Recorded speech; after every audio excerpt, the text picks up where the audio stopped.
তোর সাহস দেখে তো আমি অবাকের পর অবাক হচ্ছি। আমি তো তোর সাহসের প্রেমে পড়ে গেলাম রে। আজকে প্রথম কলেজে যাচ্ছি, নিজের কাছেই অনেক আনইজি ফিল হচ্ছে। বুঝতে পারছি না কলেজে গিয়ে কি করব। দূরে দূরে বুকে কলেজের গেটে পা রাখলাম, মাথা নিচু করে কলেজে ঢুকতেছি। আশেপাশে কি হচ্ছে সেই দিকে আমার কোনো খেয়ালই নেই। নিজের মতো করে হেঁটে যাচ্ছি। হঠাৎ করে এই ছেলে বলে কেউ একজন ডাক দিল। তাকিয়ে দেখি কয়েকটা মেয়ে বসে আছে। আমার আশেপাশে তাকিয়ে আরও অনেক ছেলেকে দেখতে পেলাম। তাই ভাবলাম হয়তো বা এদের মধ্যে কাউকে ডাকছে। আর আমি এই কলেজে নতুন, আমাকে কেউ চেনেই না, তাহলে আমাকে ডাকবে কেন? তাই আবার হাঁটতে শুরু করলাম। কিন্তু না, মেয়েগুলো আবার ডাক দিল। আবার মেয়েগুলোর দিকে তাকালাম। এবার মেয়েগুলোর মধ্যে থেকে একটা মেয়ে আমাকে হাতের ইশারায় তাদের কাছে যেতে বলল। মেয়েগুলোর কাছে গিয়ে, জি, আমাকে ডাকছেন? তুই মুখে ছালাম না দিয়ে যাচ্ছিস কেন? কে মৌ? আর আমি তাকেই বা সালাম দেবো কেন? তুই মুখে চিনিস না, কলেজে নতুন নাকি? হুম। ও, তাহলে বেঁচে গেলি। জেনে রাখ, এই মেয়েটার নাম মৌ। আর আজকে থেকে যখনই মৌকে দেখবি তখন ছালাম দিবি। মৌ মেয়েটার দিকে তাকালাম। দেখতে মোটামুটি ভালোই, তবে শার্ট প্যান্ট আর গেঞ্জি পরাই ওইভাবে আমার নজর কাড়লো না। তাই অতটা ইন্টারেস্ট নিয়ে তাকালাম না। কেন? কেন মানে তুই জানিস মৌকে? কে? এই শহরে একমাত্র মাফিয়া ডনের একমাত্র আদরের ছোট বোন। তো উনি মাফিয়ার বোন, এতে আমার কি? তাই বলে কি তাকে দেখলেই আমার সালাম দিতে হবে? তুই জানিস এই কলেজের সব ছেলে মৌকে জমের মতো ভয় পায়। উনি জম হতে যাবেন কেন? আজব তো। আর সব ছেলের কাতারে আমাকে ফেলবেন না। চুপ, বেয়াদব ছেলে। মৌ, ছেলেটার খুব বার বেড়ে গেছে, তুই এর একটা ব্যবস্থা কর। এবার মৌ নামের মেয়েটা আমার সামনে এসে দাঁড়িয়ে পড়লো। তোর নাম কি? শাহরিয়ার। বাহ, নামটা তো অনেক সুন্দর। বাবা মার রাখা নাম সুন্দর না হয় কি কখনো খারাপ হতে পারে? তোর তো দেখি অনেক সাহস। এই কলেজের কোনো ছেলের মধ্যে এরকম সাহস নেই যে আমার সামনে বুক ফুলিয়ে কথা বলবে। এমনকি ছেলেরা আমার সাথে কথা বলতে ঘেমে যায়, আর তো তুই, বাহ। আচ্ছা যাই হোক, তুই ক্লাসে যা। আজকে কলেজে তোর প্রথম দিন, তাই কিছু বললাম না। এরপর থেকে যেন এই ভুলটা না হয়। আপনি নিশ্চিত থাকতে পারেন, এর পরের দিন থেকেও আমি আপনাকে ভয় পাবো না। আসি, ভালো থাকবেন। এই কথা বলে চলে আসলাম। আসার আগে শুনতে পেলাম ময়ের বাকি বান্ধবীগুলো মুখে বলতেছে আমাকে কেন ছেড়ে দিল। মুখে উত্তর দিল তা আর আমি শুনতে পেলাম না। ক্লাসে চলে আসলাম। প্রথম দিনেই মোটামুটি কয়েকটা ভালো বন্ধু তৈরি হয়ে গেল। তাদের মধ্যে একজন হচ্ছে লাবু। ছেলেটা অনেক মিশুক, খুব অল্প সময়েই মানুষকে আপন করে নেয়। লাবুর সাথে কথা বলতে বলতে ক্লাস থেকে বাইরে আসলাম। মেয়েটাকে দেখিয়ে দিয়ে লাবুকে বললাম, আচ্ছা, ওই মেয়েটাকে চিনিস? চিনি। ওর থেকে একটু সাবধানে থাকবি, মেয়েটা খুব ডেঞ্জারাস। মেয়েটা বললে ভুল হবে, ওর ভাই খুব ডেঞ্জারাস, এলাকার গুন্ডা। আমাদের এলাকার সব পুলিশ মন্ত্রী ওর ভাই পকেটে। বলতে পারিস আমাদের এই পুরো শহরটা ওর ভাইয়ের হাতের মুঠোয়। ও, তবে আমি এগুলো ভয় পাই না। যাই হোক, চল ক্যান্টিনে যাই। চল। ক্যান্টিনে এসে দুজনে কফি খেতে খেতে গল্প করতেছি। হঠাৎ করে কেউ একজন আমার হাত থেকে কফির মগটা কেড়ে নিল। তাকিয়ে দেখি মৌ। মেজাজটা অনেক খারাপ হয়ে গেল। দিলাম ঠাস করে একটা চড় বসিয়ে। আমার আবার একটা খারাপ অভ্যাস আছে, সেটা হলো অল্প একটুতেই প্রচণ্ড রেগে যায়। আর কেউ যদি আমার কোনো কাজে ডিস্টার্ব করে তাহলে আমি তাকে ছেড়ে কথা বলি না। ক্যান্টিনের সবাই আমাদের দিকে অবাক হয়ে তাকিয়ে আছে, বিশেষ করে আমার দিকে, কারণ আমি যে মাফিয়ার বোনের গায়ে হাত তুলেছি। মৌ গালে হাত দিয়ে আমার দিকে অবাক চোখে তাকিয়ে আছে। তোর তো সাহস কম না, তুই মৌয়ের গায়ে হাত তুলিস? দাঁড়া, এক্ষুনি তোর ব্যবস্থা করছি। মেয়েটা ফোন বাইর করে মৌয়ের ভাইয়ের কাছে ফোন দিতে ধরলো, কিন্তু মৌ বাধা দিল। তোর সাহস দেখে তো আমি অবাকের পর অবাক হচ্ছি। আমি তো তোর সাহসে প্রেমে পড়ে গেলাম রে। মানে? সত্যি বলছি, আমি তোকে ভালোবেসে ফেলেছি। তাই তো তুই এখানে এখনো এভাবে সই সালামতে দাঁড়িয়ে আছিস। না হলে এখন তোকে হসপিটালের বেডে শুয়ে থাকতে হতো। বলতে পারিস প্রথম দেখায় আমি তোর উপর ফিদা হয়ে গেছি। কি আজে বাজে বকছেন? জ্বর খেয়ে কি মাথার স্ক্রু ঢিলা হয়ে গেল নাকি? মাথার স্ক্রু তো ঢিলা হয়েছে, তবে সেটা জ্বর খেয়ে নয়। তোকে দেখে সত্যি বলছি আমি তোকে অনেক ভালোবেসে ফেলেছি। আপনার পাতানো ফাঁদে আমি পা দিচ্ছি না। আর আমি এরকম কোনো মেয়েকে ভালোবাসতে পারবো না যার মধ্যে শালীনতাবোধের কোনো ছিটে ফোঁটাও নেই। তোর জন্য আমি সবকিছু করতেই রাজি আছি। শালীনতার কথা বলছিস তো? ঠিক আছে, কালকে থেকে আমি ভালো পোশাক পরে আসবো। শুধু ভালো পোশাক পরাকেই কি শালীনতা বলে? তাহলে না কিছু। থাকেন, আমাকে বাসায় যেতে হবে। মৌকে আর কোনো কথা বলার সুযোগ না দিয়ে কলেজ থেকে চলে আসলাম। বাসায় যেতে যেতে আমার পরিচয়টা দিয়েই দিই, কি বলেন? আমি শাহরিয়ার। আগে অন্য এক কলেজে পড়তাম, কিন্তু কিছুদিন আগে আমার বাবার বদলি হয়েছে এই শহরে। তাই বাধ্য হয়ে আমাকেও আসতে হলো এই অচেনা শহরে। এই দেখুন, আপনাদের সাথে কথা বলতে বলতে আমি বাসায় চলে আসলাম। কিরে, কলেজে প্রথম দিন কেমন কাটলো? অনেক ভালো মা। কেমন কেটেছে সেটা একমাত্র আমি ভালো জানি। ভাইয়া আমার আইসক্রিম নিয়ে আসছিস? না রে, মনে ছিল না। আমার কথা তোর মনেই থাকবে না। মন খারাপ করিস না, আমি এখনই নিয়ে আসতেছি। সত্যি? বাসা থেকে একটু দূরে একটা দোকান আছে, সেটাতে হাঁটতে হাঁটতে আসলাম আইসক্রিম নিতে। আইসক্রিম নিয়ে বাসার দিকে হাঁটা দিলাম। কিছু দূর আসার পর হঠাৎ করে একটা বাইক এসে আমার সামনে দাঁড়িয়ে পড়লো। কিরে ভাই, এখনই তো আমাকে মেরেই ফেলতি। ছেলেটা মাথায় হেলমেট পরে আছে, তাই চেহারা দেখতে পারছি না। ছেলেটা আমার হাতে একটা চিরকুট ধরিয়ে দিয়ে আবার চলে গেল। আমি ছেলেটার এমন কর্মকাণ্ডে অনেক অবাক হয়ে গেলাম। চিরকুটটা রাস্তায় খুলে না দেখে পকেটে ঢুকিয়ে নিলাম, পরে দেখবো বলে। বাসায় এসে আইসক্রিমটা মেহজামিনকে দিয়ে আমার রুমে চলে আসলাম। রাতে বিছানায় শুয়ে শুয়ে আজকে কলেজে ঘটে যাওয়া ঘটনা নিয়ে ভাবছি। আমি কিভাবে একটা মেয়ের গায়ে হাত তুললাম এটা ভেবে পাচ্ছি না। কারণ আমি রাগী হলেও কোনোদিন কোনো মেয়ের সাথে খারাপ বিহেভ করি না। আমি মেয়ে জাতিকে অনেক সম্মান করি, কিন্তু মৌ মেয়েটাকে কেন এই সামান্য বিষয় নিয়েই মারলাম এটাই বুঝতে পারছি না। এর আগে অনেক মেয়ে আমার সাথে এর চেয়েও অনেক খারাপ বিহেভ করেছে, কিন্তু কই তাদের গায়ে তো আমি হাত তুলি নাই। আর আজকে সামান্য একটা বিষয় নিয়েই মৌয়ের গায়ে হাত তুললাম, তাও আবার প্রথম দিনেই। যদি মৌ তার ভাইকে আমার কথা বলে দেয় তাহলে আমার কি হবে? ওহ, ভাবতেই কীরকম জানি লাগছে। না, কালকে কলেজে গিয়ে মৌ মেয়েটার কাছে ক্ষমা চাইতে হবে। আমাদের নতুন গল্পটি আপনার কাছে কেমন লেগেছে সেটি অবশ্যই কমেন্ট করে জানিয়ে দিন। আর এই গল্পটির পরবর্তী পার্টটি যদি মিস করতে না চান তাহলে আমাদের তানভীরস ভয়েস ইউটিউব চ্যানেলটি সাবস্ক্রাইব করে আমাদের সাথেই থাকুন। ধন্যবাদ সবাইকে।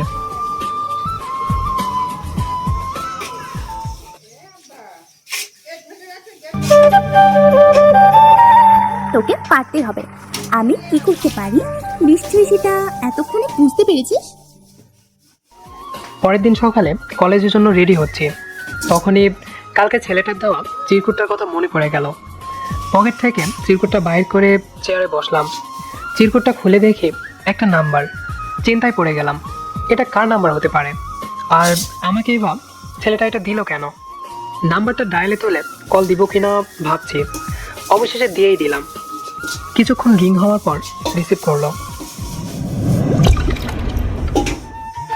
আসসালামু আলাইকুম। জি, ওয়ালাইকুম আসসালাম। কে বলছেন আপনি? আপনি ফোন দিয়েছেন, আবার আপনি জিজ্ঞেস করতেছেন আমি কে বলছি? আসলে কালকে একটা ছেলে আমাকে আপনার নাম্বারটা দিয়েছে, কিন্তু কি কারণে সেটা বলতে পারলাম না, তাই ফোন দিয়ে চেক করলাম কার নাম্বার এটা। তাই নাকি? হুম। আচ্ছা, আপনার নাম কি? জি, শাহরিয়ার। আপনার? ও, সুন্দর নাম। আমার নাম তানিশা। আপনার নামটাও অনেক সুন্দর। আচ্ছা ভাই, পরে কথা বলবো, এখন কলেজে যেতে হবে। ঠিক আছে, বাই। ফোনটা কেটে দিয়ে মায়ের কাছ থেকে বিদায় নিয়ে কলেজের উদ্দেশ্যে রওনা দিলাম। কলেজে পৌঁছানোর পর দেখি মৌ আজকেও একই ড্রেস আপে কলেজে এসেছে। মনে মনে অনেক হাসি পেল এইটা ভেবে যে সে নাকি ভালো ড্রেস আপে কলেজে আসবে। আমি আমার মতো করে ক্লাসের দিকে হেঁটে যাচ্ছি, হঠাৎ করেই মৌ আমার সামনে এসে দাঁড়িয়ে পড়লো। কি ব্যাপার, এভাবে আপনি আমার সামনে দাঁড়ালেন কেন? পথ ছাড়েন, আমার ক্লাসের সময় হয়েছে, ক্লাসে যেতে হবে।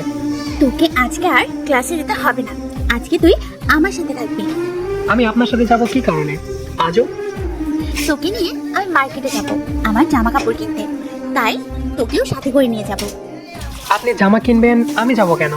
সরেন সামনে থেকে, ক্লাসে যেতে হবে। তুই শালীনতার কথা বলছিলি না, তাই তোকে সাথে করে নিয়ে যাব আর তোর পছন্দ মতো কাপড় কিনবি। আমি যেতে পারবো না। যাবি না? না। ঠিক আছে, আমিও জানি তোকে কিভাবে নিয়ে যেতে হবে। ওই এদিকে মৌকে একটা ছেলেকে ডাক দিল। তারা আমার কাছে এসে আমাকে সবাই মিলে ঘাড়ে তুলে নিল। আরে কি করছো, আমাকে নামিয়ে দাও। ছেলেগুলো আমার কোনো কথাই শুনলো না, গাড়ি করে নিয়ে গিয়ে আমাকে একটা গাড়ির ভিতরে বসিয়ে দিল। মৌ গাড়িতে এসে বসে ড্রাইভারকে মার্কেটের দিকে যেতে বলল। মার্কেটে গিয়ে আমার জন্য জামা কাপড় পছন্দ করে দে। পারবো না। তোকে পারতেই হবে। আমি কি করতে পারি নিশ্চয়ই সেটা এতক্ষণে বুঝতে পেরেছিস। শেষমেশ উপায় না পেয়ে মৌয়ের জন্য আমাকেই জামা পছন্দ করতে হলো। মার্কেট করা শেষে মৌ গাড়ি করে আমাকে আমার বাসার সামনে নামিয়ে দিল। শোন, আজকে বাসায় গিয়ে আমি আমার ভাইয়াকে তোর কথা বলবো কি বলবেন? যে আমি একটা ছেলেকে পছন্দ করি আর তাকে বিয়ে করব। আপনার কথা আপনি বলেন, আমার কোনো সমস্যা নেই। তবে আমি আপনার সাথে প্রেম করতে পারবো না, বিয়ে তো আর দূরের কথা। দেখা যাবে। এই বলে মৌ চলে গেল। পরের দিন কলেজে বসে আছি, তখনই বেশ কয়েকজন ছেলে আমার সামনে এসে দাঁড়ালো। তোর নাম কি শাহরিয়ার? কেন? এই নে ভাই, তোর সাথে কথা বলবি। কোন ভাই? কথা বল, বুঝতে পারবি। ছেলেটার কাছ থেকে ফোনটা নিয়ে কানে ধরলাম। হ্যালো, আমি রাকিব বলছি। কোন রাকিব? ও রাকিব মানে? তুই আমাকে চিনিস না? আমি মৌয়ের ভাই। ও আপনি? তা কি কারণে আমার কাছে ফোন দিয়েছেন? তোর কারণে আমার বোন কালকে থেকে না খেয়ে আছে, কালকে থেকে জিদ ধরেছে তোকে বিয়ে করবে। আমি ঠিক করেছি তোর সাথে আজকে আমার বোনের বিয়ে দেবো। আপনার বোনের মতো কি আপনারও মাথায় সমস্যা আছে নাকি? কি এত বড় কথা? আজকে আমার বোন যদি তোকে না ভালোবাসতো, তোর লাশটাও তোর পরিবার খুঁজে পেত না। এখন তুই আমার বাড়িতে চলে আয়। সরি, আমি যেতে পারবো না, বাই। ফোনটা কেটে দিয়ে ছেলেটাকে ফোনটা দিয়ে চলে আসলাম কলেজ থেকে। সন্ধ্যার সময় রুমে শুয়ে আছি, তখনই মেয়ে যাবেন আমার রুমে আসলো। ভাইয়া, তোর সাথে কে যেন দেখা করতে এসেছে। কে? বাহিরে এসে দেখ। আচ্ছা চল দেখি। রুম থেকে বাইরে আসলাম, এসে অনেক অবাক হয়ে গেলাম, কারণ আমার বাড়িতে পুলিশ এসেছে। কি ব্যাপার, আপনার আমার বাড়িতে কেন? তোমার নাম কি শাহরিয়ার? হ্যাঁ। তোমাকে একটু আমার সাথে যেতে হবে। কেন? আমি আপনাদের সাথে যাব কেন? কি অপরাধ করেছি আমি? অপরাধ তোমার একটাই, সেটা হলো রাকিব ভাইকে না করা আর তার বোনকে না ভালোবাসা। ও এই ব্যাপার, আপনি তাহলে রাকিবের গোলাম? কি এত বড় কথা? আমাকে অপমান? আমি কি কোনো ভুল কথা বলেছি? রাকিবের মতো গুন্ডা মাস্তানের কথাই আপনি আমাকে ধরতে এসেছেন, অথচ আপনার রাকিবকে গ্রেপ্তার করা উচিত, আর আপনি তার কথাই উঠবস করছেন। আমি তোমার কাছে জ্ঞান নিতে আসি না। আমিও আপনাকে জ্ঞান দিতেছিলাম, ঠিক আছে? আপনি এখন আসতে পারেন। আর ও হ্যাঁ, রাকিবকে গিয়ে বলবেন এসব পুলিশ দিয়ে ভয় দেখিয়ে কোনো লাভ হবে না, এখন আসতে পারেন। পুলিশ অফিসার চলে যাওয়ার পর আমি আমার রুমে যেতে ধরলাম, তখনই মা ডাক দিল। মা যে পাশে বসেছিল সেই দিকে আমার কোনো খেয়ালই ছিল না এতক্ষণ। রাকিব কি শাহরিয়ার? আসলে মায়ের কাছে বসে প্রথম থেকে সবকিছু খুলে বললাম। তুই একটু সাবধানে থাকিস বাবা। আরে মা, তুমি এসব নিয়ে চিন্তা করো না তো, রাকিব আমার কিছুই করতে পারবে না, তুমি অযথা চিন্তা করছো। চিন্তা কি আর সাধে করি বাবা, তুই আমার একমাত্র ছেলে। মা এখন এসব কথা রাখো আর রুমে যাও। পরের দিন কলেজে বসে আছি, এখনো তেমন ভাবে কেউ কলেজে আসে নাই। আজকে একটু তাড়াতাড়ি কলেজে এসেছি, বাসায় থাকতে ভালো লাগছিল না তাই। গাছের নিচে বসে গেটের দিকে তাকিয়ে আছি। হঠাৎ করে আমার চোখটা গেটের দিকে আটকে গেল একটা মেয়েকে দেখে। মেয়েটা পিঙ্ক কালারের শাড়ি পরে হাতে ফুল নিয়ে কলেজে ঢুকতেছে। মেয়েটাকে দেখতে পুরাই পরিপরি লাগছে। মেয়েটা গেট দিয়ে ঢুকে সোজা আমার দিকে আসতেছে। কিছু দূর আসার পর মেয়েটার চেহারা দেখে আমি অবাক হয়ে গেলাম, কারণ মেয়েটা আর কেউ না, মৌ। কিন্তু মৌকে আজকে দেখতে অনেক সুন্দর লাগছে এই ড্রেস আপে, একদম আমার স্বপ্নের রানীর মতো। I love you. মৌয়ের দিকে একধানে তাকিয়ে থাকতে থাকতে কখন যে মৌ আমার সামনে এসেছে বলতেই পারলাম না। মৌয়ের কথায় আমার ধ্যান ভেঙে গেল। তাকিয়ে দেখি মৌ আমার দিকে ফুল ধরে আছে। কি? আমি তোমাকে ভালোবাসি। সরি, আমি বাসি না। ওই তো সমস্যা কি? হ্যাঁ, ভালোভাবে কথা বলছি জন্য তোর খুব ভাব বেড়ে গেছে না? আমি কখনো ভাব নেই না। ভাব নেস না তো কি নেস? হ্যাঁ, আমার উত্তর যেন আমি কালকেই পাই। কালকে কলেজের সামনে রেস্টুরেন্টে চলে আসবি, আমি তোর উত্তরের অপেক্ষায় থাকবো। আমি যেতে পারবো না। দেখা যাবে। এই বলে মৌ আমার শার্টের কলার ছেড়ে দিয়ে চলে গেল। গাছের নিচে বসে অনেকক্ষণ মৌয়ের বলে যাওয়া কথাটা নিয়ে ভাবলাম যে দেখা করতে যাবো কিনা। শেষমেশ ঠিক করলাম আমি দেখা করতে যাব না, দেখা যাক মৌ কি করতে পারে। বসে বসে এইসব চিন্তা ভাবনা করছি, তখনই তানিশা মেয়েটার কথা মনে পড়লো। তাই পকেট থেকে ফোন বাহির করে কল দিলাম। কিছুক্ষণ রিং হওয়ার পর কলটা পিক করলো। আসসালামু আলাইকুম। ওয়ালাইকুম আসসালাম। এতদিনে আমার কথা মনে পড়লো? আসলে একটু ব্যস্ত ছিলাম তো তাই কল দিতে পারিনি। আচ্ছা, আপনি কেমন আছেন? জি আলহামদুলিল্লাহ, ভালো। আপনি? আলহামদুলিল্লাহ, আমিও ভালো আছি। তারপর মোটামুটি অনেকক্ষণ তানিশার সাথে কথা বললাম।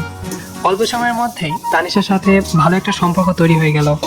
কথা বলা শেষে ফোনটা কেটে দিয়ে পেছনে ঘুরে দেখি মৌ দাঁড়িয়ে আছে আর রাগে ফুলছে, মনে হয় আমাকে গিলে খাবে। হঠাৎ করে মৌ আমাকে চড় মারতে ধরলো আর আমিও আমার মাথাটা নিচু করে ফেললাম। চড়টা না লেগে আমার মাথার উপর দিয়ে গেল। মৌ তাল সামলাতে না পেরে পড়ে যেতে ধরলো, সাথে সাথে আমি ধরে ফেললাম।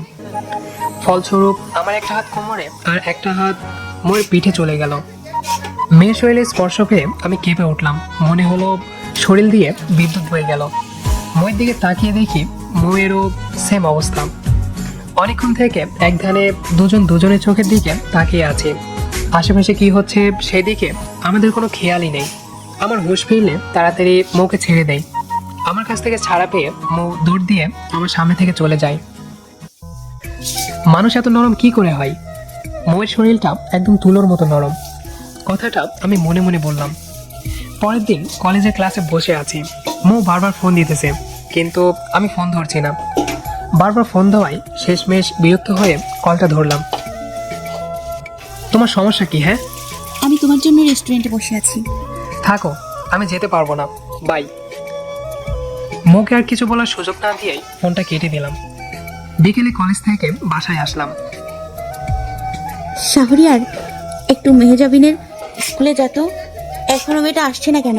স্কুল তো অনেক আগে ছুটি হয়ে গেছে। কি? এখনো মেয়ে যাবেন বাসায় আসে নাই? না। এই কথা আগে বলবা না? আর এক মুহূর্ত দেরি না করে মেহজাবিনের স্কুলে চলে আসলাম। স্কুলে এসে দেখি মেহজাবিন স্কুলে নেই। স্কুল নাকি অনেক আগে ছুটি হয়ে গেছে। এইদিকে মেহজাবিনকে খুঁজে পাচ্ছি না, আর ওইদিকে মৌ বারবার ফোন দিতেছে। বিরক্ত আর রাগ নিয়ে মৌয়ের কলটা ধরলাম। কলটা রিসিভ করে আমি অবাক হয়ে গেলাম, কারণ ফোনের অপর পাশে আমার ছোট বোন। ভাইয়া, তুমি কোথায়? আমি তো তোর স্কুলের সামনে, তুই ওখানে গেলি কেমনে? আর কান্না করছিস কেন? ও কি তোর সাথে কিছু করেছে? শোনো, তুমি তাড়াতাড়ি রেস্টুরেন্টে চলে আসো কেমন? সেই সকাল থেকে বসে আছি তোমার জন্য, আমরা দুজন। আসতে হ্যালো হ্যালো। যাও বাবা। কলটা কেটে দিল। আর দেরি না করে তাড়াতাড়ি কলেজের সামনে রেস্টুরেন্টে চলে আসলাম। রেস্টুরেন্টের ভেতরে এসে দেখি পুরো রেস্টুরেন্ট ফাঁকা, শুধু একটা টেবিলে মেহজাবিন আর মৌ বসে আছে। তাদের কাছে যাওয়ার সাথে সাথে মেহজাবিন দৌড়ে এসে আমাকে জড়িয়ে ধরে কান্না শুরু করে দিল। তুই এখানে কিভাবে আসলি? ওই মেয়েটা আমাকে সকালে স্কুল থেকে জোর করে এখানে নিয়ে এসেছে, আর সকাল থেকে আমাকে আইসক্রিম খাওয়াচ্ছে, বাসায়ও যেতে দিচ্ছে না। মেহজাবিনের হাতগুলো ধরে দেখে ঠান্ডা হয়ে গেছে, সাথে চোখগুলো অনেক লাল হয়েছে। এগুলো দেখে অনেক রাগ উঠে গেল। মোয়ের সামনে গিয়ে দাঁড়ালাম। অনেক জোরে মুখে একটা চড় মারলাম। সমস্যা কি আপনার? হ্যাঁ, হিতাহিত জ্ঞান বলতে কি কিছুই নেই? না নেই, আমি শুধু তোমাকেই চাই, আর কোনো জ্ঞানের আমার দরকার নেই। আগে পাগলের ডাক্তারের কাছে গিয়ে নিজের চিকিৎসা করান, তারপর এসব কথা আমাকে বলতে আসেন। যত সব। চল মেহজাবিনকে নিয়ে রেস্টুরেন্ট থেকে চলে আসলাম বাসায়। কোথায় পাইলি মেহজাবিনকে? পরে বলবো মা, এখন তুমি মেহজাবিনকে খাবার খাইয়ে জ্বরের ট্যাবলেট খাইয়ে দাও। কিন্তু কি কারণে? বললাম তো পরে বলবো, এখন যেটা বললাম সেটা করো। ঠিক আছে। রুমে এসে শুয়ে আছি, তখনই ফোনটা বেজে উঠলো। ফোনের স্ক্রিনের দিকে তাকিয়ে দেখি লাবু কল দিয়েছে। কলটা রিসিভ করলাম। কোথায় রে তুই? বাসায়। কেন, কি হয়েছে? পার্কে একটু আয় তো। কেন? আরে আয়, তারপর বলছি। আচ্ছা তুই দাঁড়া, আমি 10 মিনিটের মধ্যে আসতেছি। ঠিক আছে। কলটা কেটে বিছানা থেকে নেমে ফ্রেশ হয়ে পার্কের উদ্দেশ্যে রওনা দিলাম। বাসার পাশেই পার্ক হওয়ায় হেঁটে হেঁটে যাচ্ছি। হঠাৎ করে একটা মাইক্রোবাস আমার সামনে এসে দাঁড়িয়ে পড়লো।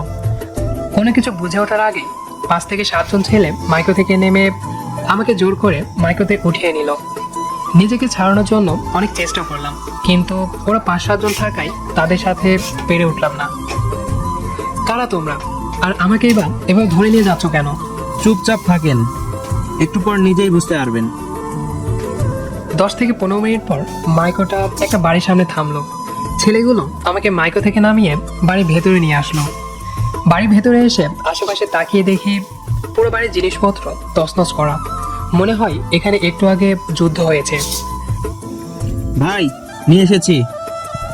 ছেলেটা চিল্লানো শুনে আর একটা ছেলে রুম থেকে বাইরে হয়ে আসলো। ওকে রুমে নিয়ে আয়। ছেলেগুলো আমাকে একটা রুমের ভেতরে নিয়ে গেল। রুমের ভেতরে গিয়ে তো আমি অবাক হয়ে গেলাম, কারণ রুমটা মৌয়ের, আর রুমের সব জিনিসপত্র ভাঙচুর করা। বিছানার মাঝখানে মৌ বসে বসে কান্না করছে, আর একটা ছেলে ওর পাশে বসে কান্না থামানোর বৃথা চেষ্টা করছে। তার মানে এই ছেলেটা রাকিব। ওই, তোরা সবাই বাইরে চলে যায়। ছেলেগুলো আমাকে ছেড়ে দিয়ে সবাই রুম থেকে চলে গেল। আচ্ছা, একটা কথা আমাকে বলতো, কি?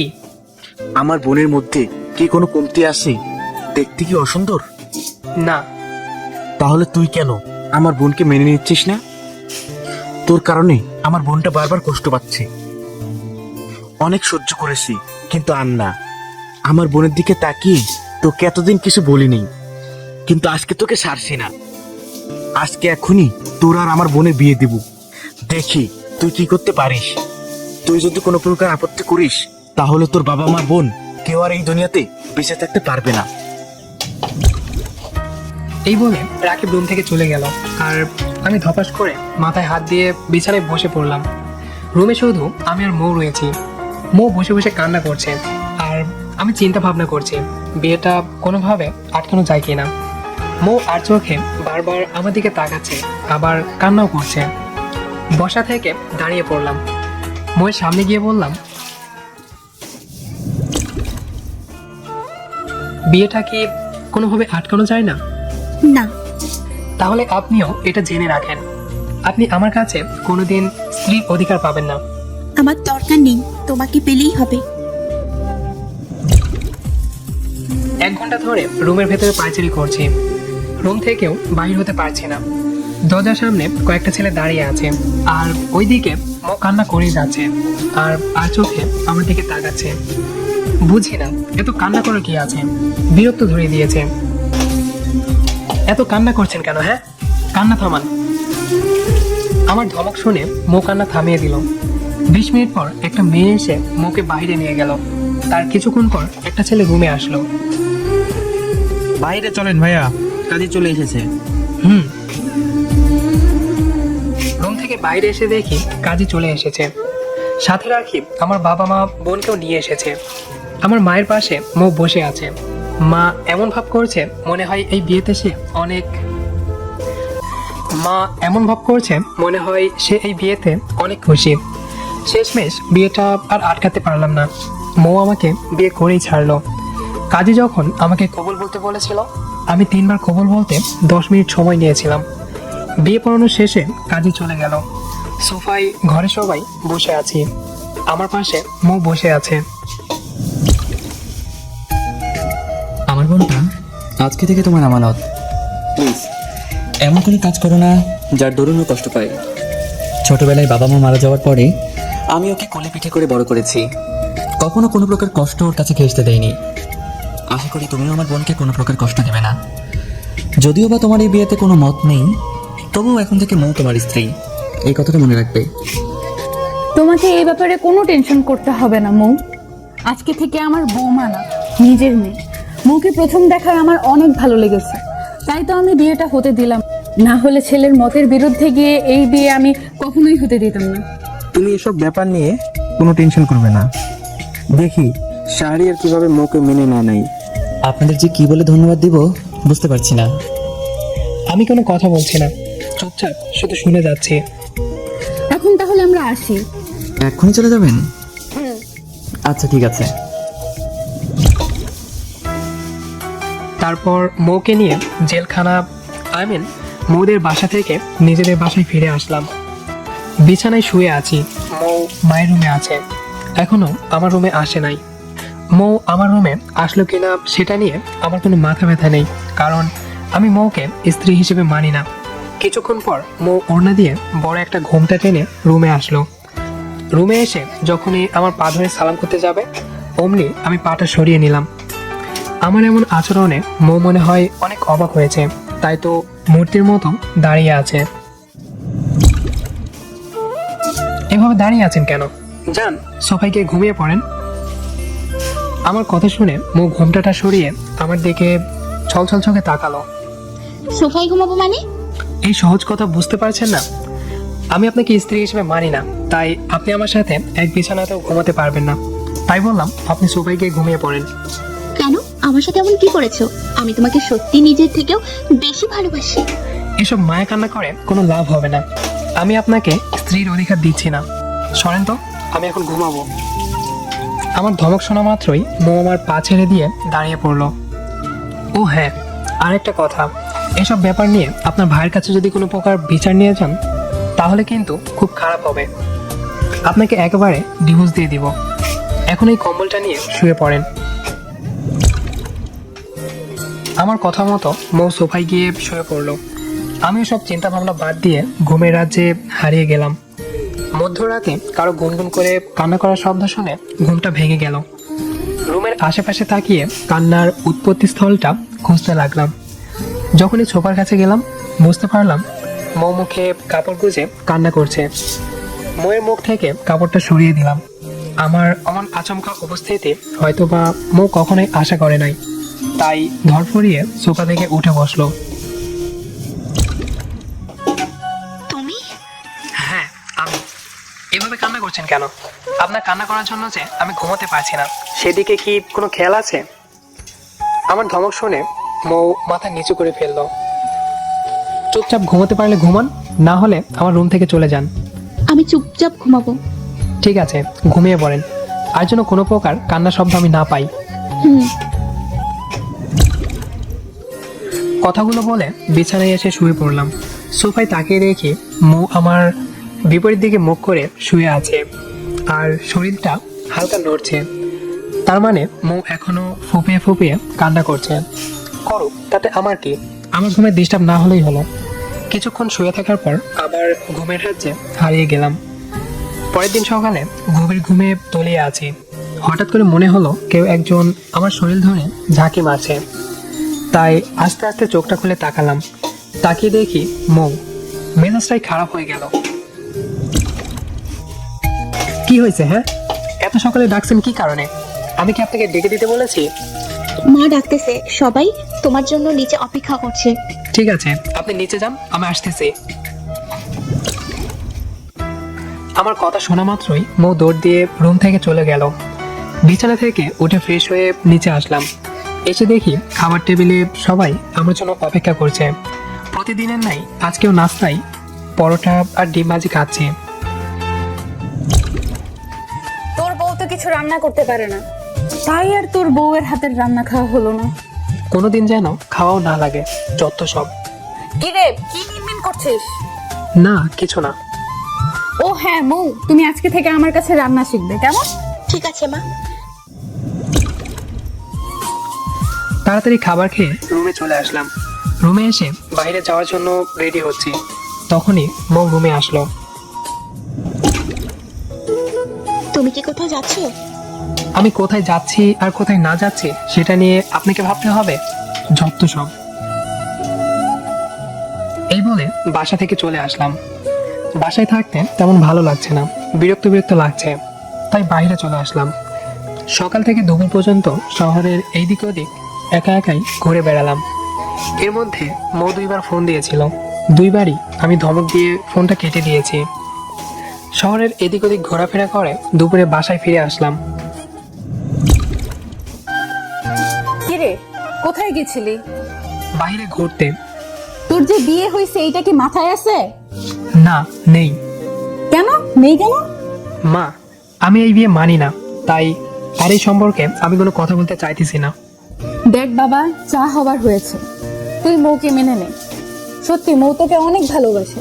আমি তোর মা না, মায়ের কথা তুই ফেলে দিবি?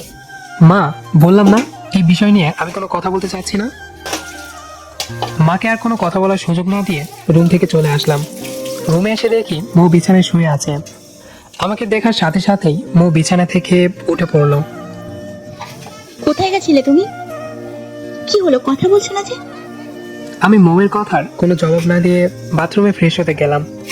ফ্রেশ হয়ে এসে দেখি মৌ খাবার নিয়ে বসে আছে। এই নাও তোমার খাবার। কোনো কথা না বলে খাবার প্লেট নিয়ে খাওয়া শুরু করে দিলাম। আমি খাচ্ছি, আর আমার পাশে মৌ বসে বসে আমার দিকে হা করে তাকিয়ে আছে। আপনি এভাবে আমার দিকে তাকিয়ে থাকলে খাবো কি করে? হ্যাঁ, সরি। আমার ধমক শুনে মৌ মন খারাপ করে আমার পাশ থেকে উঠে রুমের বাইরে চলে গেল। মন খারাপ করলো তাতে আমার কি? পরের দিন সকালে আমি কলেজে যাওয়ার জন্য রেডি হচ্ছি, তখনই মৌ রুমে আসলো। কলেজে যাচ্ছ নাকি? হুম। আমিও যাব, তুমি একটু অপেক্ষা করো, আমি রেডি হইনি। কিছু না বলে নিচে খাবার টেবিলে চলে আসলাম নাস্তা করতে। কিছুক্ষণ পর মৌ এসে আমার পাশে চেয়ারে বসে পড়লো। তোরা কি কলেজে যাচ্ছিস? হ্যাঁ মা। আচ্ছা ঠিক আছে, যা, তাড়াতাড়ি চলে আসবি কিন্তু। জি মা। নাস্তা করা শেষে মায়ের কাছ থেকে বিদায় নিয়ে বাইরে চলে আসলাম। আমার দেখা দেখি মৌ চলে আসলো।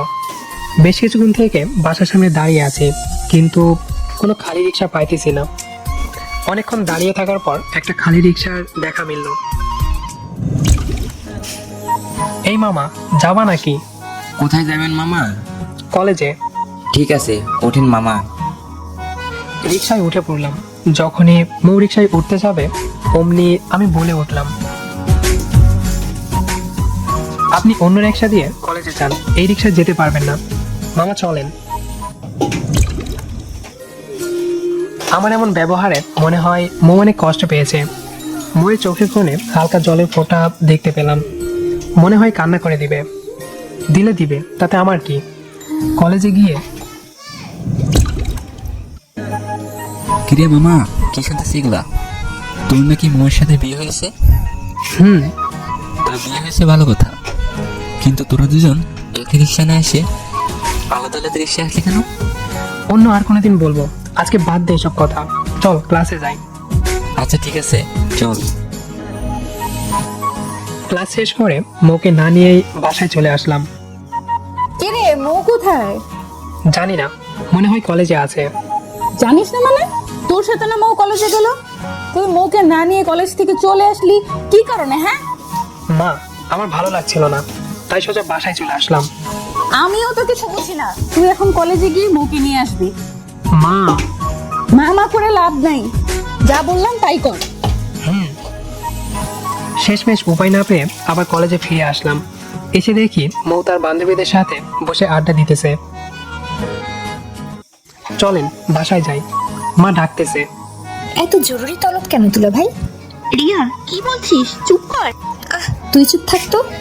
তা দুলা ভাই, আমাদের বান্ধবী আপনাকে কিরকম আদর করে? রিয়া সেটা আপনার বান্ধবীকে জিজ্ঞাসা করেন কেমন। আর আপনি কি যাবেন নাকি আমি চলে যাব? যাবো চলো। কলেজের গেটের সামনে এসে একটা রিক্সা ভাড়া করলাম, উঠে পড়েন। হুম, মামা যাও। তুমি যাবে না? যাব, তবে আরেকটা রিক্সা দিয়ে। কেন? এই রিক্সায় গেলে কি এমন হয়? আমি তো তোমার স্ত্রী, অন্য কেউ পারতো না। প্লিজ উঠে পড়ো। মা যদি আমাদের দুজনকে দুই রিক্সায় দেখে তাহলে খুব খারাপ ভাববে, প্লাস মন খারাপ করবে। কমপক্ষে মায়ের কথা চিন্তা করে। শেষমেশ মায়ের কথা ভেবে রিক্সায় উঠে পড়লাম। আমি রিক্সায় উঠতে মৌ এমন খুশি হয়েছে, মনে হয় সে বিশ্ব জয় করেছে। রিক্সা তার আপন গতিতে চলছে, আর আমি বসে আছি রিক্সার এক কোনায়। কারণ বারবার মৌয়ের শরীরের সাথে আমার শরীর টাচ লাগছে, তাই একটু দূরত্ব বজায় রাখার চেষ্টা করছি। কি ব্যাপার, ওইদিকে চেপে বসছো কেন? পড়ে যাবে তো। এদিকে আসো। না থাক, আমি এখানেই ঠিক আছি। আসো না।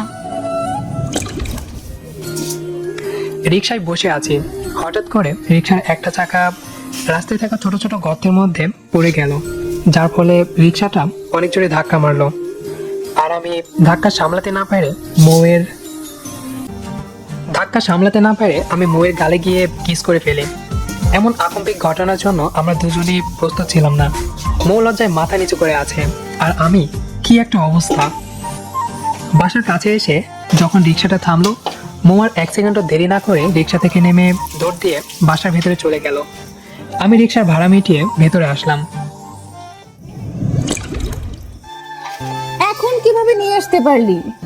মা, প্রতিদিন এইভাবেই নিয়ে আসবি, আর কোনোদিন যদি ছেড়ে আসিস তাহলে সেদিন তুইও বাসায় ঢুকতে পারবি না, বুঝলি? এখন রুমে যা, আমি খাবার রেডি করছি। রুমে এসে দেখি মৌ নেই, মনে হয় বারান্দায় আছে, তাই বারান্দায় গেলাম। মৌ এক হাত দিয়ে বারান্দার রেলিং ধরে দাঁড়িয়ে আছে, আর অন্য হাত গালে দিয়ে কি জানি চিন্তা ভাবনা করছে, আর বারবার মুসকি মুসকি হাসতেছে। আমি আর বারান্দায় না থেকে রুমে এসে ফ্রেশ হতে চলে গেলাম। ফ্রেশ হয়ে বাথরুম থেকে বাইর হয়ে দেখি মৌ কাপড় চেঞ্জ করতেছে। আমাকে দেখার সাথে সাথে মৌ চিৎকার দিয়ে উঠল।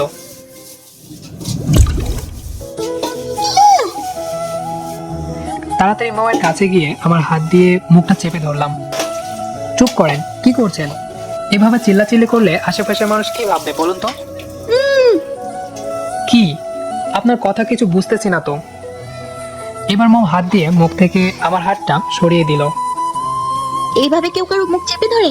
আমার দম বন্ধ হয়ে যেত এখনই। সরি। আর আপনি বাথরুমে কাপড় চেঞ্জ করতে পারেন না? হ্যাঁ, তুমি বাথরুমে? তাই ভাবলাম রুমেই চেঞ্জ করে নি। কে জানতো আমি যখন কাপড় চেঞ্জ করব তখনই তুমি বাথরুম থেকে বাইরে। এরকম ভুল আর কখনো করবেন না। ঠিক আছে, করবো না। কিন্তু তুমি কি কিছু দেখেছো? আর যদি দেখে থাকো তাহলে কোনো সমস্যা নেই, কারণ তুমি আমার বর। কথা বলতে বলতে মৌয়ের গায়ে যে তোয়ালাটা ছিল তা পড়ে গেল, কিন্তু মৌয়ের সেদিকে কোনো ভ্রুক্ষেপ নেই। আমার খাইয়া দায়া কোনো কাজ নাই, আপনারই দেখবো। এতক্ষণ কিছু দেখতে পারি নাই, তবে এখন কিছু কিছু দেখতে পারতেছি। মানে? আপনার তোয়ালেটা নিচে পড়ে গেছে। কি? মৌ নিচে তাকিয়ে দেখে তোয়ালেটা মেঝেতে পড়ে আছে। তাড়াতাড়ি করে তোয়ালেটা আবার পরে নিল। তোয়ালে পরে কাপড় চোপড় হাতে নিয়ে রুম থেকে বাথরুমে ঢুকে গেল। মৌয়ের এমন কর্মকাণ্ড দেখে আমি ফিকফিক করে হেসে উঠলাম। খাবার টেবিলে বসে আছি, আমার সামনে মৌ বসে আছে। তখনকার ঘটনায় মৌ মনে হয় খুব লজ্জা পেয়েছে, তাই মাথা নিচু করে খাবার খাচ্ছে। তখনকার পর থেকে একবারের জন্য আমার দিকে চোখ তুলে তাকায় নাই। কি ব্যাপার মৌ, তুমি এভাবে মাথা নিচু করে খাচ্ছ কেন? এমনি মা। কোনো সমস্যা হয়েছে নাকি? এই হারামজাদা কিছু বলেছে? না মা। এই যদি তোমার সাথে কখনো রাগারাগি করে তাহলে তুমি শুধু আমাকে বলবা, বাকিটা আমি দেখবো। জি মা। খাওয়া দাওয়া শেষ করে সবাই মিলে ডাইনিং রুমে বসে টিভি দেখতেছি। তখনই আব্বু অফিস থেকে বাসায় ফিরে আসলো। কি ব্যাপার, আজকে এত তাড়াতাড়ি তুই চলে আসলা? এমনি শাহরিয়ার, এই নে। আব্বুর হাত থেকে চাবিটা নিয়ে দেখি একটা বাইকের চাবি। কি ব্যাপার আব্বু, এটা তো বাইকের চাবি। এটা বাইকের চাবি, নতুন বাইক কিনে আনলাম। আব্বুর কথা শুনে আমি বসা থেকে উঠে পড়লাম। আমি স্বপ্ন দেখছি নাকি বাস্তবে আছি তা জানার জন্য আমার হাতের মধ্যে একটু চিমটি কাটলাম। না, ব্যথা লাগলো। তার মানে আমি বাস্তবেই আছি। বাস্তবেই আব্বু আমাকে বাইক কিনে দিয়েছে, আমি ভাবতেই পারছি না। কি রে, পাগল হইলি নাকি? এরকম করছিস কেন? একটা জিনিস ভাবতেছি, আমি তোমার কাছে 1 বছর ধরে একটা বাইক কিনে চাইতেছি, কিন্তু তুমি কিনে দিতেছ না। তবে আজকে না বলার পরও বাইক কিনে দিলে কেমনে কি? ভাবিস না এটা তোর জন্য কিনছি, তাহলে এটা বৌমার জন্য। তোমার বৌমা বাইক চালাবে? বৌমা বাইক চালাবে কেন? তুই চালাবি আর বৌমা পিছনে বসে থাকবে। প্রতিদিন কলেজে নিয়ে যাবি আবার নিয়ে আসবি। ও, কুলিগিরি করার জন্য বাইক কিনে দিলা? যেটা ভাববি সেটাই। এখন বাইরে গিয়ে দেখ বাইক আছে, যা একটু ঘুরে আয়, দেখ সবকিছু ঠিকঠাক আছে কিনা। দেখতে দেখতে 5 মাস হয়ে গেল। আমি এখনো ঠিক আগের মতোই মৌকে অবহেলা করি, কিন্তু মৌ আমাকে আগের মতোই ভালোবাসে। বুঝতে পারি না এত অবহেলার পরও মৌ কিভাবে আমাকে এত ভালোবাসে। যে মেয়েটা বাসায় 1 গ্লাস পানি নিজ হাত দিয়ে খেত না, সেই মেয়েটা কিভাবে এত কষ্ট করে শুধুমাত্র আমার ভালোবাসা পাবার জন্য। যাই হোক, আজকে আমি একটা চাকরির ইন্টারভিউ দিতে যাচ্ছি। বিয়ে যখন হয়েছে তখন চাকরি তো করতেই হবে। ইন্টারভিউটা দিয়ে মিষ্টি নিয়ে বাসায় ফিরে আসলাম, কারণ আল্লাহর অশেষ রহমতে চাকরিটা আমার হয়েছে। মা, এই নাও মিষ্টি খাও। মিষ্টি? আরে, আজকে আমি যে চাকরির ইন্টারভিউ দিতে গিয়েছি সেই চাকরিটা আমার হয়েছে। সত্যি? মা। যাক বাবা, অনেক ভালো হয়েছে। উপরে বৌমা আছে, এই মিষ্টি নিয়ে গিয়ে বৌমাকে খাইয়ে দে। রুমে এসে অনেক অবাক হয়ে গেলাম, আবার কিছুটা খারাপও লাগলো। কারণ মিষ্টি নিয়ে রুমে এসে দেখি মৌ আমার একটা ছবি হাতে নিয়ে কান্না করছে। মৌকে কান্না করতে দেখে খারাপ লাগলো। আমি যে রুমে এসেছি সেদিকে মৌয়ের খেয়ালই নেই, সে ফুপিয়ে ফুপিয়ে কান্না করেই যাচ্ছে। এই যে, আমার কথা শোনা মাত্রই মৌ কান্না থামিয়ে ধরফড়িয়ে উঠে পড়লো। কে কে কে? এত অস্থির হবার কিছু নেই, অন্য কেউ না, আমি। ও, তুমি? হুম। তুমি কখন আসলে? কিছুক্ষণ আগে। আচ্ছা, আপনি কান্না করছেন কেন? কই কান্না করলাম? মিথ্যে বলে লাভ নেই, আমি এতক্ষণ এখানে দাঁড়িয়ে থেকে আপনার কান্না দেখলাম। এখন বলেন কি কারণে কান্না করছিলেন? আচ্ছা, একটা কারণ। কি কারণ? বোকার মতো প্রশ্ন করছি কেন? তুমি ভালো করেই জানো কি কারণে আমি কান্না করছি। মৌয়ের কথা শুনে আমি মাথা নিচু করে ফেললাম। কি হলো, এখন মাথা নিচু করলে কেন? আচ্ছা, বাদ দাও এসব। এখন বলো, তোমার হাতে মিষ্টি কেন? আসলে আমার চাকরিটা হয়ে গেছে, তাই মিষ্টি নিয়ে আসছিলাম। তাহলে দাঁড়িয়ে আছো কেন? খাওয়াই তো। আমি? আচ্ছা ঠিক আছে, হা করেন। তারপর আর কি, আমি নিজ হাতে মৌকে মিষ্টি খাইয়ে দিলাম। জয়েন কবে থেকে? কালকে থেকে। চাকরিটা কি করাই লাগতো? পড়াশোনাটা শেষ করে করা যেত না? যেত, তবে নিজের কাছে খারাপ লাগে যখন বিয়ে করার পরও বাবার টাকে চলাফেরা করি। তাহলে তুমি এই বিয়ে মেনে নিয়েছো? না, মানে তা না। আচ্ছা, আমি এখন নিচে যাই, কেমন? তাড়াতাড়ি কেটে পড়লাম, কারণ মৌয়ের সামনে বেশিক্ষণ থাকলে কখন যে কি বলে দিতাম আল্লাহ তাআলাই ভালো জানেন। পরের দিন সকালে খাবার টেবিলে সবাই মিলে বসে খাবার খাচ্ছে। পড়াশোনাটা শেষ করে চাকরিটা করা যেত না? আব্বু, আমি কি পড়াশোনা একেবারে ছেড়ে দিলাম নাকি? চাকরিও করব, পাশাপাশি পড়াশোনাও করব। দেখো, তুমি যেটা ভালো মনে করো। আচ্ছা, আমি তাহলে আসি, অফিসের সময় হয়ে যাচ্ছে। আচ্ছা, সাবধানে যাই। বাড়ির বাইরে এসে বাইকটা স্ট্যান্ড দিয়ে যেই না যেতে ধরবো, অমনি মৌ এসে বাইকের সামনে দাঁড়িয়ে পড়লো। কি হলো, এভাবে বাইকের সামনে দাঁড়িয়ে পড়লেন যে? তোমাকে কিছু কথা বলা ছিল। কি কথা? অফিসে যাচ্ছ ভালো কথা, কিন্তু ভুল করেও কোনো মেয়ের দিকে তাকাবে না। অন্য মেয়ের দিকে তাকালে চোখ দুটো খুলে নেব। এখন যাও আর পৌঁছে আমাকে ফোন। অফিসে আসার পর স্যার আমাকে সকলের সাথে পরিচয় করে দিল। আজকে আমার প্রথম দিন, তাই তেমন কোনো কাজ নেই। নিজের কেবিনে বসে আছি, হঠাৎ করে ফোনটা বেজে উঠল। ফোনের দিকে তাকিয়ে দেখি মৌ ফোন দিয়েছে। হ্যালো। তোমাকে না বলেছিলাম অফিসে পৌঁছে আমাকে ফোন দিবে, ফোন দাও না কেন? দেখেন, আপনার এইসব আজাইরা কথাবার্তা শোনার আমার সময় নেই, আমি এখন ব্যস্ত আছি, বাই। আমার কথাটা মৌ অন্য কিছু বলার আগেই ফোনটা কেটে দিলাম। 5টায় অফিস ছুটি হলো। বাসায় আসতে আসতে 5:30 বেজে গেল। কি রে, অফিসের প্রথম দিন কেমন কাটলো? ভালো মা। আচ্ছা, রুমে গিয়ে ফ্রেশ হয়ে নে। রুমে এসে দেখি মৌ বিছানায় বসে আছে। আমাকে দেখে বিছানা থেকে উঠে বারান্দায় চলে গেল। আমি সেদিকে ভ্রুক্ষেপ না দিয়ে বাথরুমে ফ্রেশ হতে চলে গেলাম। ফ্রেশ হয়ে নিচে খাবার টেবিলে আসলাম। বৌমা কোথায়? রুমে। বৌমাকে নিয়ে আসলে না কেন? ও তো দুপুরে কিছু খায় নাই। দুপুরে কিছু খাই নাই? না। আচ্ছা, তুমি খাবার দাও, আমি ওপরে নিয়ে যাই। আচ্ছা। খাবার নিয়ে রুমে এসে দেখি মৌ এখনো বারান্দায় দাঁড়িয়ে আছে। খাবারগুলো টেবিলে রেখে মৌয়ের কাছে গেলাম। আপনি নাকি দুপুরে কিছু খান নাই? কি হলো, কথা বলছেন না কেন? খান নাই কি কারণে? অসুস্থ হলে কে আপনার সেবা করবে? হ্যাঁ, আপনার ভাইকে জবাব দিয়ে কে দিবে? কথা বলছে না দেখে মেজাজটা গরম হয়ে গেল। টান মেরে নিজের দিকে করে ঠাস করে গালে একটা চড় বসিয়ে দিলাম। মৌ গালে হাত দিয়ে মাথা নিচু করে দাঁড়িয়ে আছে। এক হাত ধরে টেনে রুমে এনে বিছানায় বসিয়ে দিলাম। নিন, খান। খাচ্ছে না দেখে আমি হাত ধুয়ে প্লেট হাতে নিয়ে চেয়ার টেনে মৌয়ের সামনে বসে পড়লাম। মাথা উঁচু করুন। কি হলো, করেন। আমার ধমক শুনে মৌ কেঁপে উঠল। সাথে সাথেই মাথা তুলে আমার দিকে তাকালো। কান্না করে মুখটা পুরো লাল বানিয়ে ফেলেছে। হা করেন। কি হলো, বললাম না হা করতে। এবার মৌ আমার কথা শুনে হা করলো। মৌকে খাওয়ানো শেষে আমি নিজেও খেয়ে নিলাম। রাতে বিছানায় শুয়ে আছি বললে ভুল হবে, কারণ আমি বসে বসে ঘুমন্ত মৌয়ের মায়াবী চেহারার দিকে তাকিয়ে আছি। এখন প্রায় প্রতিটা রাতই আমি এভাবে মৌয়ের দিকে তাকিয়ে থাকি।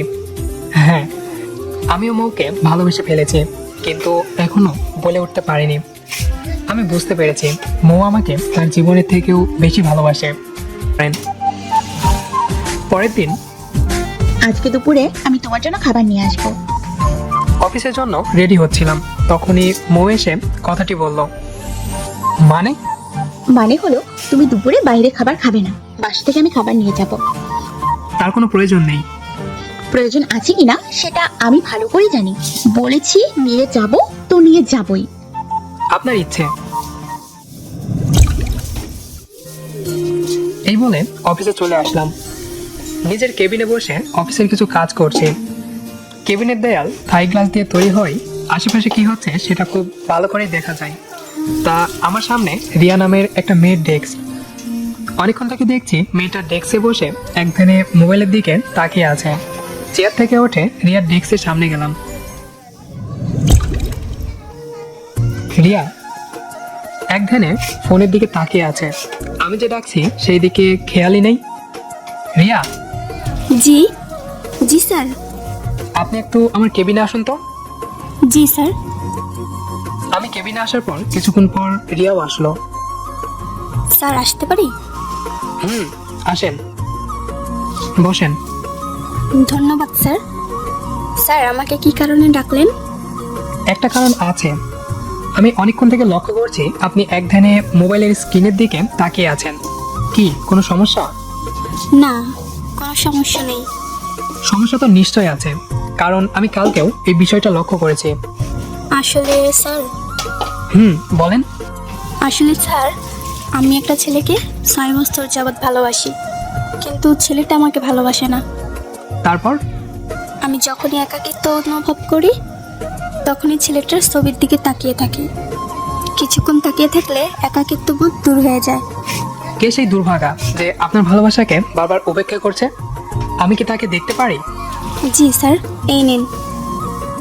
রিয়ার কাছ থেকে ফোনটা নিয়ে ছেলেটাকে দেখে আমার চোখ কপালে উঠে গেল, কারণ ছবিটা ছিল মৌয়ের ভাইয়ের। এটাই সে ছেলে? জি স্যার। আপনি জানেন এই ছেলেটাকে? জি স্যার, গুন্ডা, মাস্তান, মাফিয়া। এটা জানার পরও তাকে ভালোবাসেন? জি স্যার, গুন্ডা মাস্তান তো সেদিন হয়েছে। আমি ওকে সেই ক্লাস 10 থেকে ভালোবাসি, তখনও কলেজে পড়তো।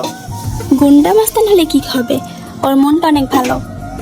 আমার সাথে এই ছেলে সম্পর্ক কি জানেন? কি স্যার?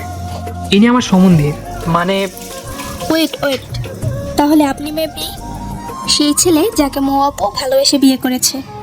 হুম আপনি খুব লাকি স্যার, মৌ আপু আপনাকে অনেক ভালোবাসে। হুম রাকিব ভাইও অনেক লাকি আপনার মতো মেয়েকে জীবন সাথী হিসেবে পাবে। সেটা কি আর হবে, ও তো আমাকে দেখতেই পারে না। 6 বছর যাবৎ পিছনে ঘুরছি, কিন্তু ও আমাকে পাত্তাই দিচ্ছে না। এতদিন দেই নাই, তবে এখন থেকে দিবে। সেটা কিভাবে? আমার মাথায় একটা প্ল্যান আছে। কি প্ল্যান স্যার, বলেন। রিয়া উত্তেজিত হয়ে কখন যে আমার হাত ধরে ফেলছে বুঝতেই পারি নাই। রিয়া আমার হাত ধরে প্ল্যানটা সম্পর্কে জানতে যাচ্ছে।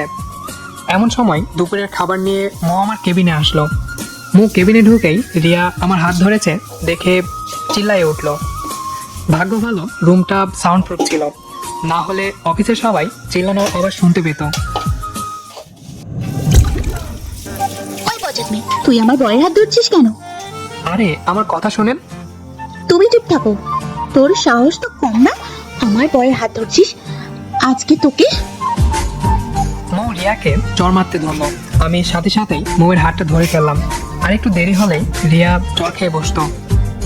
কি করছেন কি? হ্যাঁ, নিজের হবু ভাবির গায়ে হাত তুলছেন? হবু ভাবি মানে? শোনেন তাহলে। মৌ আমার কথা শুনে অবাক চোখে রিয়ার দিকে তাকিয়ে আছে, আর রিয়া মাথা নিচু করে দাঁড়িয়ে আছে। হঠাৎ করেই মৌ রিয়াকে জড়িয়ে ধরলো। আমাকে মাফ করে দাও। আরে কি বলছো, তুমি তো কোনো ভুলই করনি, তাহলে মাপ চাচ্ছ কেন? আচ্ছা রিয়া, আপনি তাহলে আমার প্ল্যানটা শুনেন।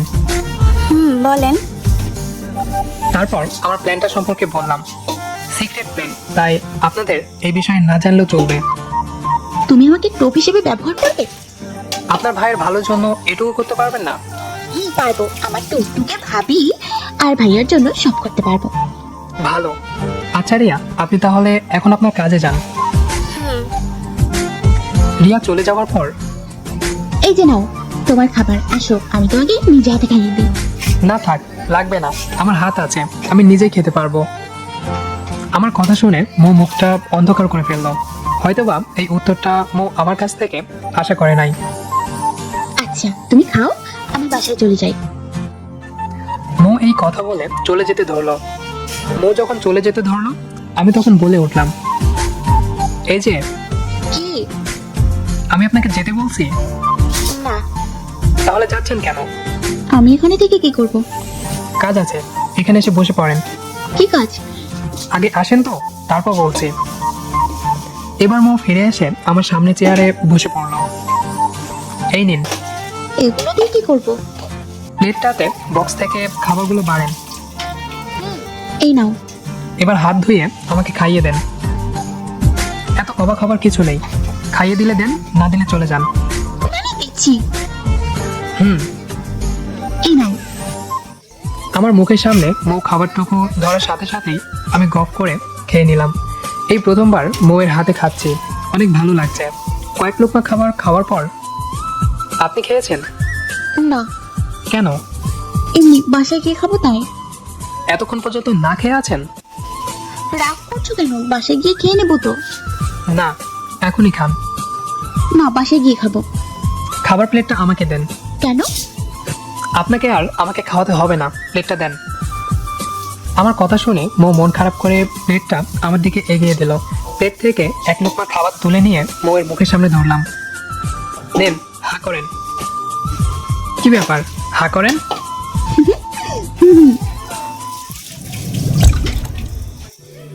আমার হাতে থাকা খাবারটুকু খেয়ে নিল। আমি খাওয়াচ্ছি আর মৌ খেয়ে যাচ্ছে তো খেয়েই যাচ্ছে। আমাকে খাওয়াতে এসে সে নিজেই বেশিরভাগ খাবার খেয়ে ফেললো, কিন্তু তাতে আমার কোনো আফসোস নেই, বরং ভালোই লাগছে মৌকে নিজের হাতে খাওয়াতে। কিছুক্ষণ খাওয়ানোর পর হঠাৎ করে লক্ষ্য করে দেখি মৌয়ের চোখগুলো ছলছল করছে, মনে হয় কান্না করে দিবে। কি ব্যাপার, আপনি কান্না করছেন কেন? কই না তো, এমনি চোখে জল চলে এসছে। কোনটা এমনি আর কোনটা কান্না সেটা আমি বুঝি। ক্লাস 1-এ পড়ি না। এবার বলেন কি কারণে কান্না করছেন? আসলে তোমার হাতে খাবার খেতে আর তোমাকে নিজ হাতে খাওয়াতে পেরে আমি এত খুশি হয়েছি যে খুশিতে কান্না চলে এসছে। কি? আর কান্না করা লাগবে না, খাবারটুকু খেয়ে শেষ করেন। খাওয়া দাওয়া শেষ করে মৌ বাসায় চলে গেল, আর আমি আমার অফিসের কাজে ব্যস্ত হয়ে পড়লাম। 5টায় অফিস শেষ করে বাইকে করে বাসায় ফিরছিলাম। হঠাৎ করে রাস্তার ধারে একটা ফুলের দোকান দেখে দাঁড়িয়ে পড়লাম। ভাবলাম মৌয়ের জন্য কিছু ফুল নিয়ে যাই। যেই ভাবা সেই কাজ, একগুচ্ছ গোলাপ ফুল নিয়ে বাসায় চলে আসলাম। বিছানার উপর ফুলগুলো রেখে ফ্রেশ হতে চলে গেলাম। ফ্রেশ হয়ে বাইরে এসে দেখি মৌ ফুলগুলো হাতে নিয়ে দাঁড়িয়ে আছে। এই ফুলগুলো কি আমার জন্য? আমার হ্যাঁ সম্মতি শোনা মাত্রই মৌ দৌড় দিয়ে এসে আমাকে জড়িয়ে ধরে গালে চুমু দিয়ে বসলো। ঘটনাটা এত তাড়াতাড়ি ঘটে গেল যে আমি ভ্যাবাচাকা খেয়ে গেলাম। ভাবতেই পারিনি মৌ এমনটা করবে।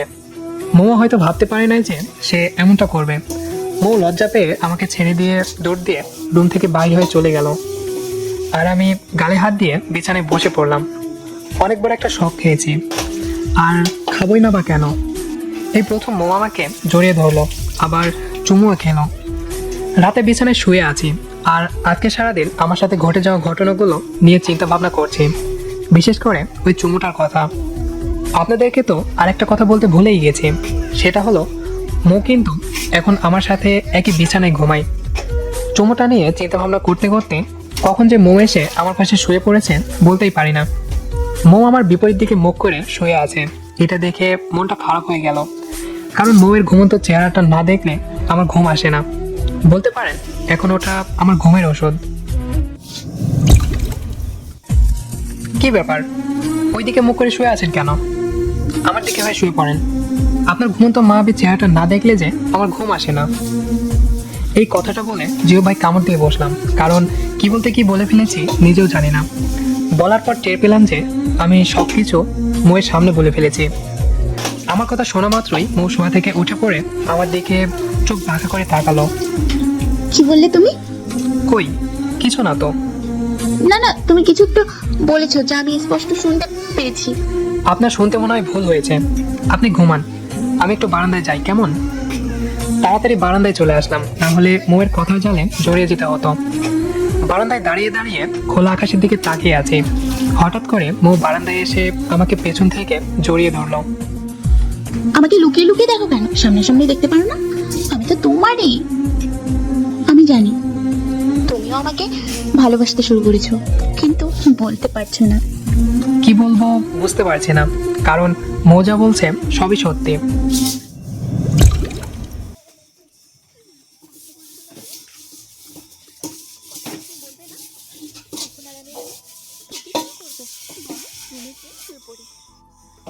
মৌ আমাকে ছেড়ে দিয়ে রুমে যেতে ধরলো, তখন আমি মৌয়ের একটা হাত টেনে ধরলাম।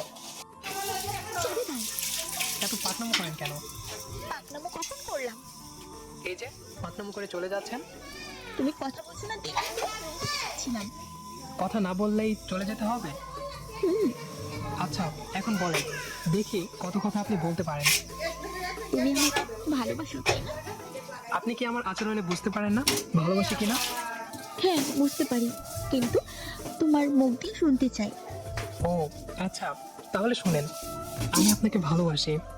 না হয় নাই, আপনি করে বলা যাবে না। তাহলে কি বলবো? তুমি করে বলতে হবে।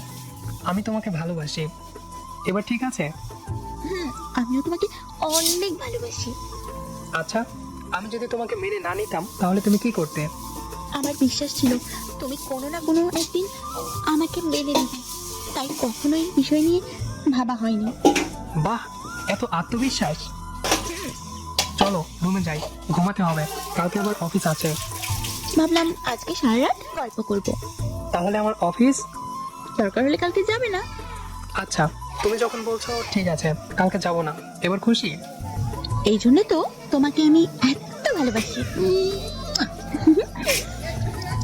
এটা কি হলো? কি আবার আদর দিলাম? এটাকে আদর বলে? কেন?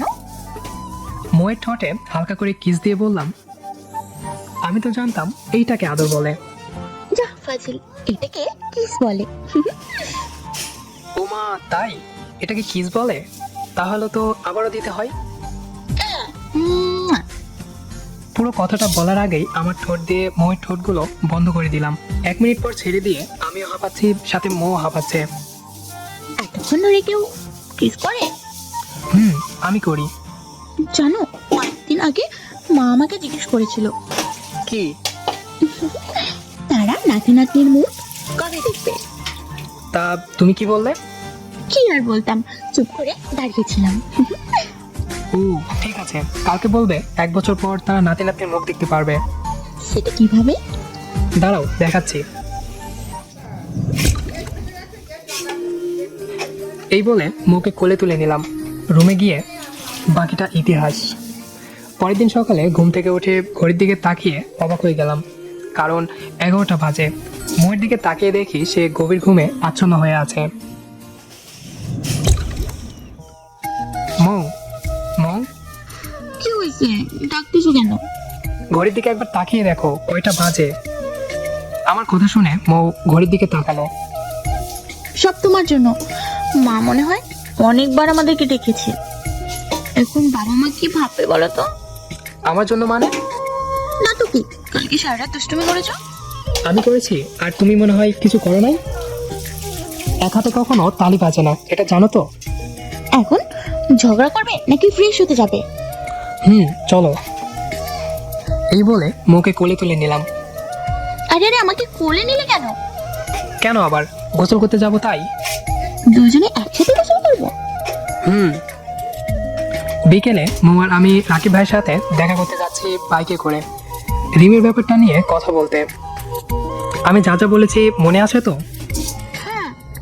কোনো প্রকার ভুল করবে না, যদি মানা করে তাহলে কান্না করবে। ভাইয়া আমাকে না বলতেই পারবে না। তোমাকে এসব নিয়ে এত ভাবতে হবে না, মনোযোগ দিয়ে বাইক চালাও। মৌদের বাসায় পৌঁছার পর, আসসালামু আলাইকুম ভাইয়া। ওয়ালাইকুম আসসালাম। কেমন আছেন ভাইয়া? ভালো। তোমরা কেমন আছো? জি, আমরাও ভালো আছি। তা হঠাৎ করে আমার কাছে আসার কারণ কি? ভাইয়া, তোমার বয়স কত? এটা আবার কেমন প্রশ্ন মৌ? ভাইয়া আগে বলো না, দরকার আছে। এই 27-28। তুমি তো আমাকে খুব ভালোবাসো, তাই না ভাইয়া? এটা কি তোকে বলতে হবে? না, বলতে হবে না, সেটা আমি ভালো করেই জানি। তবে ভাইয়া, আমার একটা কথা তোমাকে রাখতে হবে। একটা কেন রে? তুই যা বলবি আমি তাই করব। তোর জন্য আমি মরতেও দ্বিধাবোধ করবো না। আগে আমি তোমার সাথে ছিলাম, তোমার ভালো মন্দ সব ব্যাপারে খোঁজ খবর রাখতাম, কিন্তু এখন তো আর থাকি না।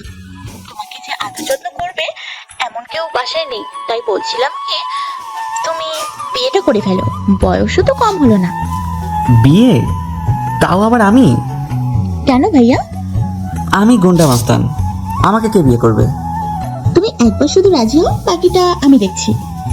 মৌ, বিয়ে বাদে কথা বলা যায় না? প্লিজ প্লিজ ভাইয়া, রাজি হয়ে যাও প্লিজ। আচ্ছা যা, এত করে যখন বলছিস আমি বিয়ে করব। আমার লক্ষ্মী ভাই, তুমি তাহলে রেডি হয়ে নাও, আজকে রাতে তোমার বিয়ে, কেমন? কি? আজকে রাতে বিয়ে মানে? মেয়ে ঠিক করাই আছে, শুধু কাজী ডাকবো আর বিয়েটা সম্পন্ন করবো। এসব পাগলামির মানে কি মৌ? আহ ভাইয়া, এত প্রশ্ন করিও না তো, তুমি বরং বিয়ের জন্য রেডি হও। আরে আমার কথাটা তো শুনবি একবার। আচ্ছা বলো। আমি একটা মেয়েকে ভালোবাসি। কি? মেয়েটার নাম রিয়া। দীর্ঘ 6 বছর ধরে আমাকে ভালোবাসে, কিন্তু আমি বারবার তার ভালোবাসাকে উপেক্ষা করেছি, কারণ আমি গুন্ডা মাস্তান। আমি চাইনি আমার কারণে রিয়ার জীবনটা নষ্ট হয়ে যাক, তাই তাকে বারবার ফিরিয়ে দিয়েছিলাম। সত্যি কথা বলতে, তাকে বারবার ফিরিয়ে দিতে আমারও অনেক কষ্ট হতো, কিন্তু আমার হাত দুটো যে বাঁধা। এখন যখন বিয়ে করতেই হবে, তখন রিয়াকেই করব, কারণ রিয়া যদি জানে আমার বিয়ে হয়েছে, তাহলে সে আত্মহত্যা করতে দুবারও ভাববে না। তুমি আগে কখনো তো এই বিষয় নিয়ে আমার সাথে কথা বলোনি, কিন্তু আমি যার সাথে বিয়ে ঠিক করেছি তাকে যে কথা দিয়েছি, এখন আমি যে তাদের কাছে ছোট হয়ে যাব। এখন কি করতে বলিস আমাকে? তুমি কি চাও আমি কারো সামনে মাথা নত করি? না, কখনোই না। আমার বোন একমাত্র আল্লাহ ব্যতীত কারোর সামনে মাথা নত করবে না। তাহলে আমি এখন কি করব তুমিই বলো। আচ্ছা ঠিক আছে, তোর পছন্দ করা মেয়েকে আমি বিয়ে করব, তবুও তোকে ছোট হতে দিব না। এই কথা বলে রাকিব ভাইয়া রুমে চলে গেল। কি ব্যাপার, এভাবে হাঁ করে তাকিয়ে আছো কেন? মৌয়ের অভিনয় দেখে আমি অবাক হয়ে গেছি, তাই হাঁ করে মৌয়ের দিকে তাকিয়ে আছি। তুমি এত ভালো অভিনয় করতে পারো? ক্যালমাটা কেমন ছিল? পুরাই অস্থির। এবার তাহলে চলো বিয়ের কাজগুলো সেরে ফেলি। চলো। এখন রাত 9টা বাজে।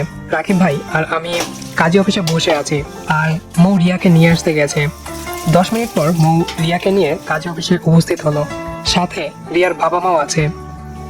রাকিব ভাই মন খারাপ করে আছে, চেহারাটা শুকিয়ে গেছে। বেচারা ভেতরে ভেতরে কত যে কষ্ট পাচ্ছে, দুঃখ হচ্ছে তার জন্য। রিয়া ঘোমটা দিয়ে থাকায় রাকিব ভাই রিয়ার চেহারাটা দেখতে পারছে না। 10টা নাগাদ বিয়ের কাজ সম্পূর্ণ হলো। ভাইয়া ভাবির চেহারা দেখবেন না? না থাক, বাসায় গিয়ে একেবারে দেখবো। এখন চল বাসায় যাই। তুমি যা ভালো মনে করো। বাসায় চলে আসার পর আমি আর রাকিব ভাই নিচে বসে আছি, আর মৌ রিয়াকে নিয়ে রুমে। ভাইয়া মন খারাপ করিয়েন না, দেখবেন ভাবিকে দেখার পর ওই মেয়েটাকে ভুলে যাবেন। না জানি রিয়া মেয়েটার কি হয়। ভাইয়া যাও রুমে যাও, ভাবি তোমার জন্য অপেক্ষা করছে। রুমে গিয়ে আর কি করবো রে? আহা ভাইয়া যাও তো, তোমার জন্য রুমে একটা সারপ্রাইজ অপেক্ষা করছে। রাকিব ভাই রুমে যাওয়ার পর আমি আর মৌ অট্ট হাসিতে মেতে উঠলাম। ভাবিকে দেখার পর ভাইয়ার যে অবস্থা হবে ভাবতে আমার হাসি পাচ্ছে। যা বলছো। আমি আর মৌ বসে বসে গল্প করছি, হঠাৎ করে কোথা থেকে জানি রাকিব ভাই এসে মৌয়ের কান টেনে ধরলো। ভাইয়া কি করছো, লাগছে তো? লাগুক, লাগার জন্য ধরেছি। আমার সাথে ফাজলামি করিস? হ্যাঁ ভাইয়া এই সব কিছু শাহরিয়ার প্ল্যান ছিল। কি? মৌকে ছেড়ে দিয়ে আমার সামনে এসে দাঁড়ালো। আমি তো মনে মনে দোয়া দৌড় পড়া শুরু করে দিয়েছি, এই বুঝি মার খাই। কিন্তু না, যেটা ভেবেছিলাম সেটা হলো না। কোনো কিছু বুঝে ওঠার আগেই রাকিব ভাই আমাকে জড়িয়ে ধরলো। তোমাকে যে কিভাবে ধন্যবাদ দেবো শাহরিয়ার। আপনি আমার আপনজন, আপনার জন্য এটুকু তো করতেই পারি। তারপরও তুমি আমার জন্য যা করলে। আপনাকে অনেক ধন্যবাদ স্যার। পেছনে তাকিয়ে দেখি রিয়াও চলে এসেছে। আমাকে আপনি করে বলছেন কেন? আপনি আমার সম্পর্কে বড়, এখন থেকে তুমি করেই বলবেন। আর এই স্যার কি? হ্যাঁ ভুল হয়ে গেছে। মনে রাখবেন। 2 মাস পর অফিসের কেবিনে বসে কিছু ফাইল দেখছিলাম, তখনই আমার ফোনে একটা কল আসলো। তাকিয়ে দেখি বাসার নাম্বার, তাই তাড়াতাড়ি ফোনটা পিক করলাম। শাহরিয়ার মা বলো। বাবা, বৌমা হঠাৎ করে মাথা ঘুরে পড়ে গেছে, তোর বাবা ডাক্তার নিয়ে এসেছে, তুই একটু তাড়াতাড়ি বাসায় চলে আয়। কি? আমি এখনই আসতেছি মা। মৌ মাথা ঘুরে পড়ে গেছে, এই কথা শুনে আমার পায়ের তলা থেকে মাটি সরে গেল। আর 1 সেকেন্ডও দেরি না করে বাইকটা নিয়ে বাসার দিকে রওনা দিলাম। মৌয়ের যদি কিছু হয়ে যায় তাহলে আমি আর বেঁচে থাকতে পারবো না, কারণ অনেক ভালোবাসি মৌকে, নিজের থেকেও বেশি। সময়ের সাথে সাথে আমার টেনশনও বাড়তে থাকলো, তাই বাইকটা ফুল স্পিডে টেনে বাসায় আসলাম। বাসায় এসে ডাক্তারের কাছ থেকে যা শুনলাম তা শুনে আমি হাসবো নাকি কাঁদবো বুঝতে পারছি না।